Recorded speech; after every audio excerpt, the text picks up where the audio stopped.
Guys, welcome back to Welsh Bee Sports and the Wrexham vlog, filmed live from my new room in Berwyn Prison. 2 years I got a miscarriage of justice if ever there was one. I'll fight the system that framed me. Don't you worry about that. We've got a packed show today, lots to talk about. Been a massive week for Wrexham. Not all of it good. We need to talk about the defeat away to Salford City, or Nicky Butt FC as I call them. The Blackburn disaster, a miserable night in Blackburn, but also the new signings. Some decent work in the transfer window. Wrexham have made some moves. They've been wheeling and dealing. They've made moves on the street like a prime Tony Montana. So we need to talk about all that. But first, come on board and join me. Please do me a favour and subscribe if you haven't already. I'm back in business. There's going to be lots of new videos, lots of new content, better content, regular content. So let's take this brand, let's take this platform to the next level. Come on board and join me. Help me out if you can. Cheers for that. Yes. Wrexham's poor away form continues. They lost this weekend away to Salford City 3-1. Sam Dalby getting Wrexham's goal. What is happening away from home? What is happening away from home? Do you know? Do you have the answers? Does anyone have the answers? No? Nobody has the answers. What is going on with Wrexham's away form? They're struggling at the moment, and it could prove costly. Back-to-back defeats in the league, both away from home. 3 away defeats in a row in the league. 4 if you count the Blackburn match in the FA Cup. They're now 4th in the league, slipping down from 2nd. It's a concern. Wrexham still have the upper hand. It's still in their hands. They have a couple of games in hand. But it's a shock to see Wrexham 4th, when a couple of weeks ago they were 2nd, 2 points behind Stockport at the top.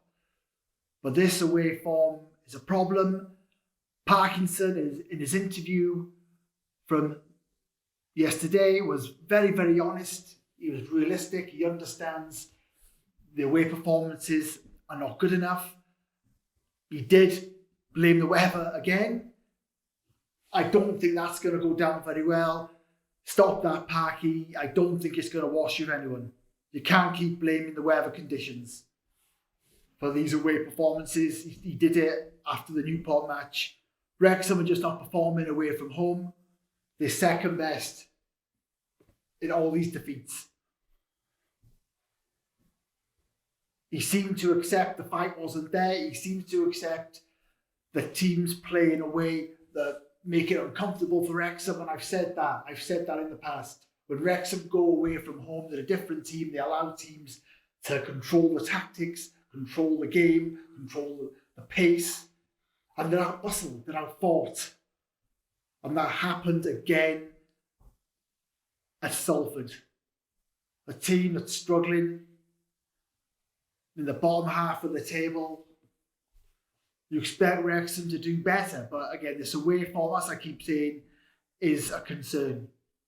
And if they don't improve it, we're relying on the home form, start dropping points at home, a draw here, a draw there, and suddenly Crew have come up behind us, MK Dons have come through the back door, and we're in the playoffs, which is not a disaster, considering we've been out the Football League for 15 years, considering it's our first season back. It's fantastic.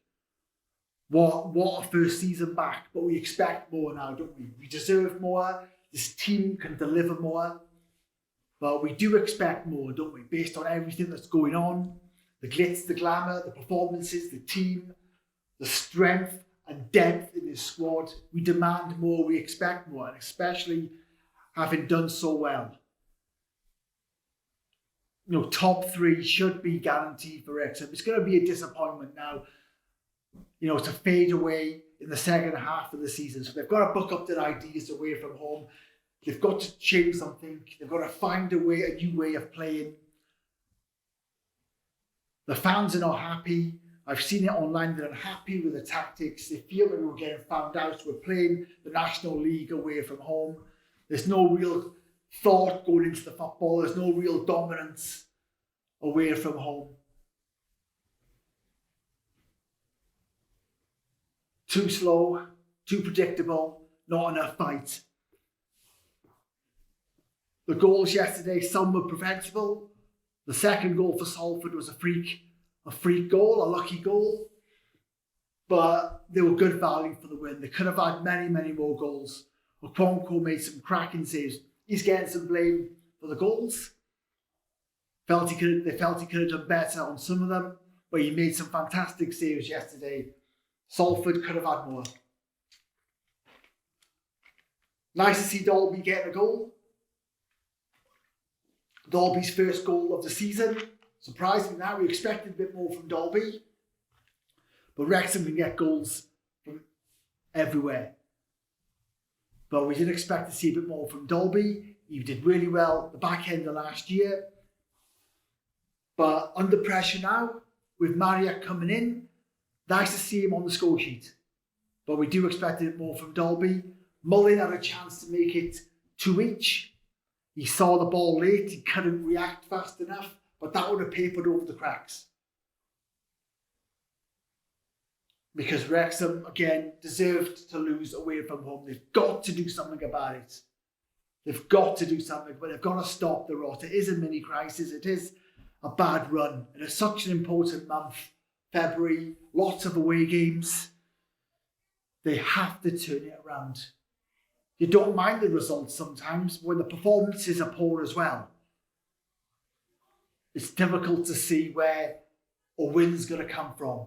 They've got to work together to sort it out. Obviously, they lost to Blackburn on Monday night in the FA Cup. I expected a much better performance from Wrexham. It was a typical away performance at Ewood Park. I expected them to lift their game and really go for it. And they never did. I felt Blackburn were there for the taking. It was a winnable cup tie against a big name. They're not as strong as they used to be, but this is a solid name. Competed in the Premier League several times over the last few decades. They've obviously won it nearly 30 years ago now, but they've got a decent history as a Premier League team, but they're struggling in the Championship. They could possibly get relegated. I felt Wrexham could take them. They could do them. The incentive of Newcastle coming to the racecourse, I thought that would be enough as well. I thought that would be it. But it was just, you knew it was going to be a bad night, wasn't it? A bad night. You felt something was on the cards because I missed the kickoff by about 10 minutes. I was late getting into the stadium. Look at this on the front page of the Leader. Chaos at the turnstiles. Yes, thank you very much, Evening Leader. Thank you very much indeed. I didn't need reminding about this. I was there. I've got the memories. I've got the photograph etched in my brain. I don't need salt rubbing into the wound. But yes, chaos at the turnstiles. It was an absolute disaster. As I said, getting in, hundreds of us waiting outside, missing the kickoff. In the cold, in the rain, and in Blackburn of all places. Never mind the post office scandal. It's us. We should get compensation. That's worth 20 grand at least of anybody's money. Missing the kickoff by 10 minutes, and in Blackburn of all places. I honestly thought we weren't going to get in, which, based on what happened in the match, might have been a good idea. But I thought we weren't going to get in. I thought we were stuck outside for the full game. Honestly, we didn't move at one point. It was a disaster. Cold, wet, and just horrible, We weren't getting in. We're not getting in. Sheep shagging bastards. We're not getting in. Yes, but eventually we got in 10 minutes late. My seat was taken as expected. 7,000 fans in Blackburn. It's every man for himself. So I just had to pitch up in the corner, standing up on the steps in people's way. But hey, it's what you've got to do. As long as you're there, as long as you're in, that's what counts. But we had the away fans to my left, giving it large. Young fans, young kids, aggressive young kids fired up like Jack Russells in Stone Island coats. Honestly, giving it large right there. Come on, you bastards, come on. Ooh, it was a good atmosphere. But those Blackburn fans were giving us stick. One day, take your flag, fuck off home. Shut up, will you? Take your flag, fuck off home. I'm fucking off you. You're dead, Pool's a wanker. You're dead, Pool's a wanker. I'll fuck you up. Carry on. But no, when Cannon made it 1-0, you thought, yes, the giant killing is on. The giant killing is on. It's fog on the town. Fog on the town is all mine, all mine. Fog on the town is all mine. Newcastle at the racecourse. You're dreaming. You get carried away, don't you?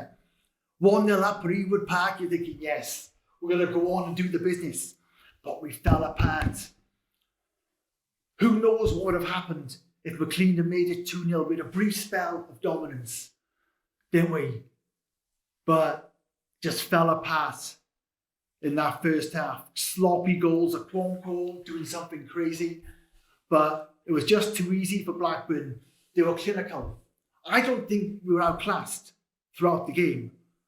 I think we made it too easy for them. But they were clinical in that first half. When they got a stiffer goal, they took their chances. They opened us up well at times, but I thought we were in that game until 3-1. I thought I could see, hang on, they're here for the taking. But we give them too much time, too much of the ball. And again, it was just a typical away performance. That second half, we didn't do anything to win. We were not in the game at all, that second half. But it's a shame. I really expected so much more. 4-1. It felt a bit strange, but they did have chances to score more. But Quonco pulled off some decent saves. But until then, for large chunks of the game, it seemed a very strange match. I didn't think we were outclassed, which sounds a lot of people do. I just thought we made it too easy for them. We were punished. And like that second half, we had nothing left. We were absolutely bollocksed. There was nothing left. Nothing in the tank. We were finished. I think apart from a chip, a long-range effort from Lee, was it? Didn't do much at all. And like I said, a real shame, because I thought Blackburn overall were there for the taking. A glamour tie at the racecourse against Newcastle. It just hurts, because it was just a disappointing night, a miserable night in Blackburn. Awful nights, an awful disappointing cup tie when I thought so much more was on the cards, so much more was expected. But we move on, and like I said, we've got to buck up our ideas away from home. I must tell you this, again, you know things are going to happen. It always felt a bad night. We couldn't get in the ground till late, but on the coach, another strange thing happened on the coach. God knows what the coaches were doing. You know, we didn't leave Wrexham 15 minutes late. No wonder we arrived at the ground late. We're all standing on the Mould Road, hundreds of us, waiting for the coaches, and they parked on the corner. They parked on the bloody corner in the university car park. We're all standing there on the Mould Road, like spare dicks at an orgy, waiting for the buses. They parked on the bloody corner. But there was this woman, right, who got on the coach late with her husband. You know, I go alone to games. I like to sit alone, I like my peace, I like my quiet. I like no one sitting by me, my own seat. I can watch, I can take my time, I can just relax. I don't go on the piss on away games. I can stay in Wrexham to do that. I like to watch the match, I like to observe and, you know, enjoy my day. A woman and her husband get on the coach late and she's kicking off. all the seats are taken, all the double seats are taken. She's booked 2 seats with her husband and she's kicking off. I want my seats. I want my seats. I booked 2 seats together and I want them. We told her, listen, you're not going on a day out to the Lake District. This is not a coach trip to Blackpool. You're going to the match. So sit down, shut up and get on with it. But you should have seen her. Had a big fur coat on, a posh hat. I said, Christ, you're going to Ewood Park, not Royal Ascot. But she sat down by me, kicking off. 57 years. 57 years a Wrexham fan. And I'm treated like this. 57 years. I want to sit by my husband. I thought, Christ, the poor bastard. Poor bastard is going to have her moidering him all the way to Blackburn. Thrashing his eardrums. You should have heard the mouth on her. A cross between Cat Slater and a foghorn. Honestly, she wouldn't shut up about her seats. She's sitting next to me and she said, now, I do like you, but I'm going to go with my husband. I thought, thank God for that. The best news I've heard all week. And what was all that about? I do like you, but I'm going to my husband. As if we were having an affair or something. As if I was a bit on the side. But bloody hell, like I said, every time I go on these coaches, strange things happen. And it sets the demons in the air. It's going to be a strange night, a strange day, a strange turning of events. You can tell from the word go. But Blackburn, very disappointing night. I never want to go there again. The away form, as we know, awful. But let's talk about the transfers. Some big moves in the transfer market. Jack Marriott coming in from Fleetwood. Luke Bolton coming in from Salford. Bolton is a winger, fullback, can play both positions. Marriott's a striker. Players have left. Liam McAlinden has left. Hosanna has left. 2 decent players that were there at the beginning. They were there at the transition. They were there at the start of this, and they've contributed more than we realise, I think, those 2. They may not be the greatest players at the club, but they were there at a very important time. They did deserve respect for that, and they deserve to go down in history for being the first, the first wheels in the cog, if you like, or the first cog in the wheels, wherever the phrase is. They deserve respect for helping get this thing going. I think Michael Linden might have been the first signing Parkinson made. But these are trusted players who contributed so much more than we realise. Bickerstaff has gone off on loan to Accrington Stanley. They'll give him match time. He's highly thought of at Wrexham. He's a great talent. But he needs game time. And you'll get that at Accrington. So that's a good move for him. The Wrexham bringing in Marriott, who's a striker from Fleetwood. As I said, Bolton down the wing. Are these players any better than what we've got? I don't think so. They're as good as some of the players we've got. I mean, in terms of wingers, Mendy, McLean, Barnett, Ford. A striker, I suppose replacing Bickerstaff with Marriott is a good move. Adds a bit more strength. Is he as good as Fletcher? Is he as good as Palmer? Yes. Is he better? No. I mean, I've got Marriott's record here. I do research. Believe it or not, I do preparation now and again for these videos. Jack Marriott's very, very decent record. League One top goal scorer for Peterborough in 2018. Peterborough United Player of the Year 2018. Luton Player of the Year 2016. Ipswich Town Young Player of the Year 2013, and he scored 2 goals for Derby County in the playoffs against Leeds United, the semi-final of the playoffs in 2019, taking them to the playoff final. So he's done well individually. He's got goals. He's got accolades. I've seen online some suggesting his best days might be behind him.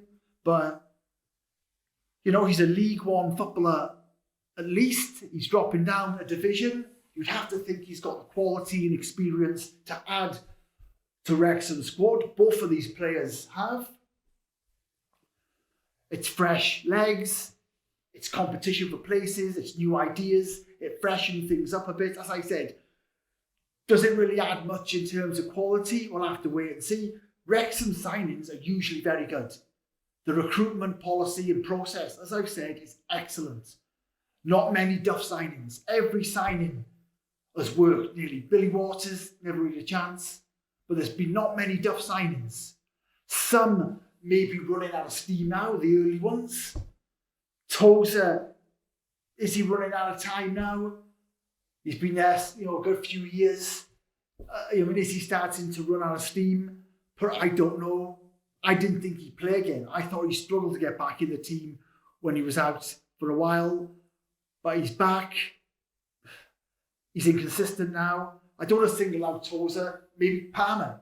Palmer has been a cracking signing. But is his time coming up? 3-4 years at a club is usually the norm. Is it time for fresh ideas, fresh people? But these are good additions. As I said, options and the recruitment process of Wrexham normally gets it right. Normally gets it right. They came on against Salford. They had 10 minutes or so against Salford. Couldn't change the game. Couldn't really make an impact. But let's get behind them. Let's see what they can contribute. But so Wrexham making moves. They almost got another player, I believe, from Rotherham. It was almost a third signing. Didn't quite make it. But they move fast, usually Wrexham. They missed out on Armstrong, did they? Back in the summer. But Wrexham signings, as I keep saying, are normally very good. They normally work out. Wrexham, Sean Harvey and the recruitment team identify the players we need and they get them. And they normally work out. So big business from Wrexham. They didn't fuck around. They got stuck into the transfer window. They got their players in. They made some moves. Let's see if this gives us a push on, because Wrexham are still challenging for the title. They're still well up there.